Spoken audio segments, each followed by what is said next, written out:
parts of the brain that develop from the back to the front and from the inside out. And we're going to use a visual to help walk through those. So you can feel free to just watch or follow along if that's helpful. I'm going to use my hand as a way to visualize how the brain develops. So the first part to develop is the brainstem. So we'll say that's right here. And given all things healthy physically, this part of the brain is developed by the time you're born, and that houses your unconscious functions. So things like your blood pressure, your body temperature, your heart rate, things of that nature.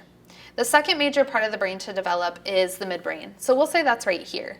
And that houses things like your sleep and wake cycle, your appetite, your motor regulation, and your auditory and visual processing. The third major part of the brain to develop is the limbic system. So we'll say that's the thumb and come across right here, and that's the emotional center of the brain. So that houses our reactive and protective instincts.